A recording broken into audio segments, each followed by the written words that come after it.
धोनी के बाद सीएसके का सक्सेसर कौन, कैप्टन कौन, ऋतुराज गायकवाड़ या संजू सैमसन? संजू सैमसन इन सीएसके मींस कि धोनी हो सकता है कि इस सीजन में पूरे मैच भी ना खेले।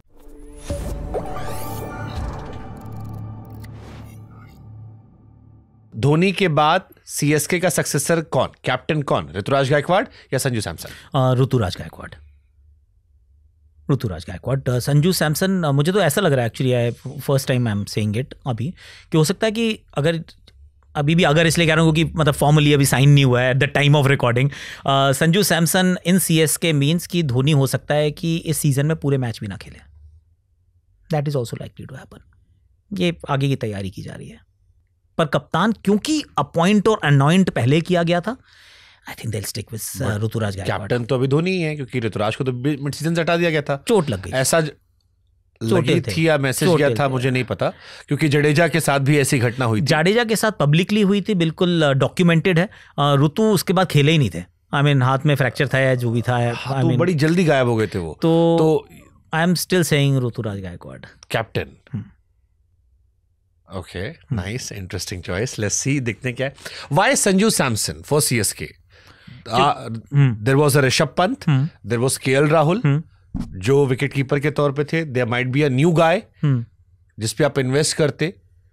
व्हाई संजू सैमसन? जबकि इंडियन टीम में चॉइस के लिए अगर आप वैसे नाम देखो या आईपीएल के हिसाब से, सो ऋषभ पंत, केएल राहुल का नाम ज्यादा बड़ा आता है। जी, see I think they miss the बस।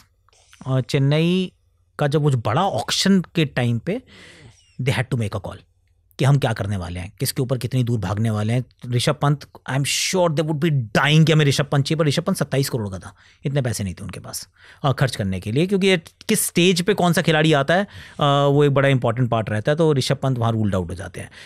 KL Rahul was an interesting choice. 13-14 crore में मिल रहे थे केएल राहुल। अभी भी चर्चा चल रही दिल्ली से वो केकेआर जा सकते हैं। केएल राहुल सीएसके ने क्यों दिलचस्पी नहीं दिखाई?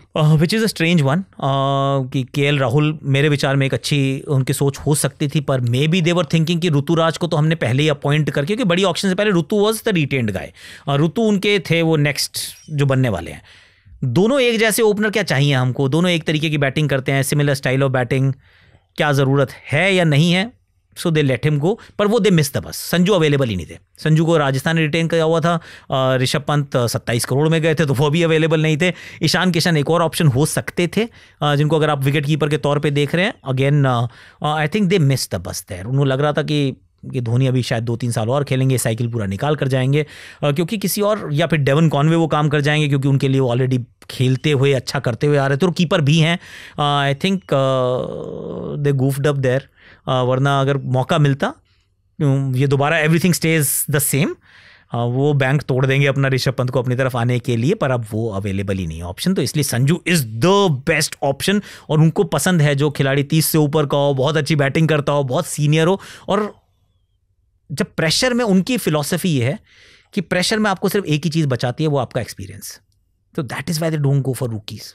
उनका वो फोकस ही हमेशा इसलिए रहा है कि 30+ माने एक्सपीरियंस, यानी कि ऑलरेडी मैच्योर्ड है, ऑलरेडी प्रूवन है, आज नहीं करेगा तो कल कर देगा। I want to give him a very long rope, और Sanju Samson fits the bill. Okay, Aakash Chopra prediction के लिए जाने आते हैं। इस लास्ट ईयर जो टीम थी जी, सबसे शॉकिंग रिलीज कौन से होने वाला है? Let's give few names. Shocking है या नहीं है पता नहीं। I think Mohammed Shami release हो जाएंगे, ऐसा मुझे लग रहा है। शामी रिलीज हो जाएंगे? हाँ जी। यहाँ शामी को लेकर देश भर में कैंपेन चल रहा है कि Mohammed Shami not in Indian cricket team. Shami release हो जाएंगे, मुझे ऐसा लगता है। क्यों? क्योंकि बहुत महंगे हैं, और हैदराबाद बहुत सारे लोगों को छोड़ नहीं सकती अपनी टीम को बेहतर बनाने के लिए। बेहतर उनको भी बनना है, और हो सकता है कि अंडरस्टैंडिंग भी हो कि अगर रिलीज़ करके हमने वापस भी ख़रीदा तो शायद हमें इतने पैसे ना खर्च करने पड़े। तो शामी को रिलीज़ होते हुए देख रहा हूँ मैं। वेंकटेश अय्यर रिलीज़ हो जाएंगे, मतलब जो बहुत महंगे खिलाड़ी, 23.75 करोड़ बहुत पैसे होते हैं, पर वो रिलीज़ हो जाएंगे, वो मार्केट में आएंगे ज़रूर। Who else is getting release? I think Devon Conway is getting released, वो रिलीज़ होंगे। अश्विन अगर खेल रहे होते तो मैं उनका नाम इस सूची में डाल देता, पर अब तो वो खेल ही नहीं रहे हैं, तो इसकी बात ही नहीं करते, वो रिटायर हो चुके हैं। बड़ा नाम और कौन सा जाने वाला है बाहर? हेटमायर मुझे लगता है रोक लेंगे ये लोग। हेटमायर जुरिल क्या 11 करोड़ रोकने का, उस समय आपने मेरे से सवाल पूछा होता ना तो मैं कहता कि हेटमायर छोड़ दो, अगर तो ये ना मिल रहे होते, ये संजू वाला ट्रेड ना होता कि जड्डू उधर ना जाते, साथ में सैम करन ना मिल जाते, तो मैं हेटी को छोड़ देता पक्का। पर अब मैं सोच रहा हूँ हेटी को अगर छोड़ दिया इन्होंने, इनको लोअर ऑर्डर बैटर चाहिए, इसका अब इनको ऊपर कुछ नहीं चाहिए, ऊपर इनका सब कुछ सेट है। तो अगर हेटी को छोड़ा तो मिलेगा कौन? अगर एलएसजी ने डेविड मिलर को नहीं छोड़ा तो कोई आएगा ही नहीं ऑक्शन में। टिम डेविड ऑलरेडी जा चुके हैं, शर्फिन रदरफोर्ड और ग्लेन फिलिप्स ऑलरेडी जीटी के पास हैं, तो ये इनके पैसे तो होंगे पर प्लेयर नहीं होगा।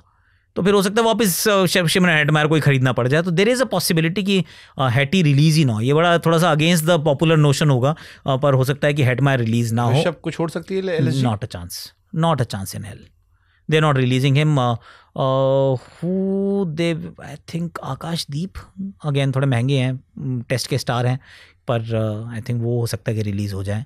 वहाँ एक चांस मुझे लग रहा है बड़ा। पंजाब में चहल नॉट काफ़ी महंगा था। ना Punjab is not changing anything.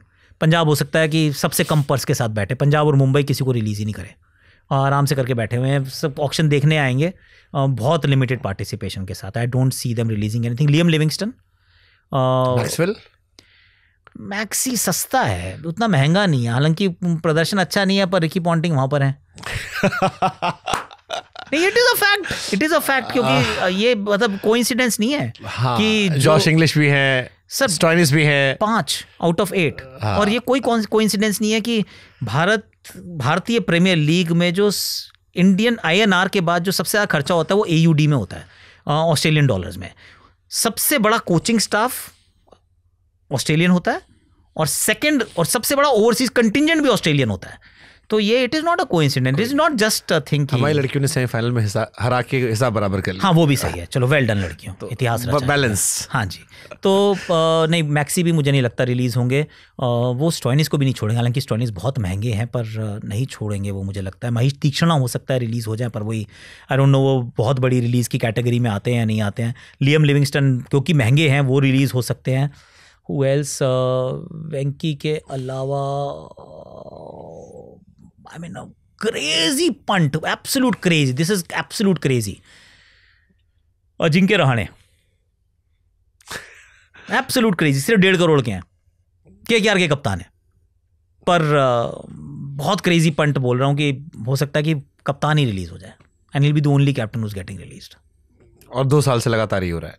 ये हो सकता है 3रा साल भी उनके साथ ऐसे ही हो जाए, और हो सकता है रिंकू कप्तान बन जाए या कोई और कप्तान बन जाए, आई डोंट नो, पर रिलीज हो सकते हैं, आई फील।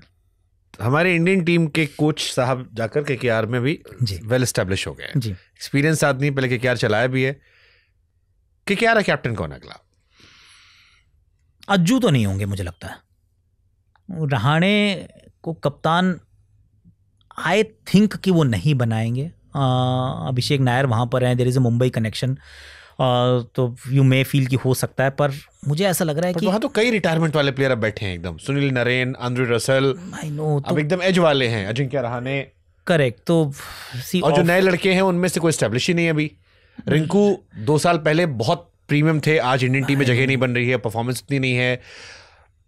रिंकू की तरफ ये शायद दोबारा देखें, मुझे ऐसा लगता है रिंकू की तरफ देखना चाहिए, या फिर है नहीं की है उतनी, यूपी में की है थोड़ी बहुत, अपनी UP20 के लिए की है, पर अगर किसी में इन्वेस्ट करना है as a player, as a captain, let's go with Rinku यार। तुमने उसको रोक के भी रखा है, इतने साल से साथ में भी रखा है, he is a gun player, I have a huge respect for him.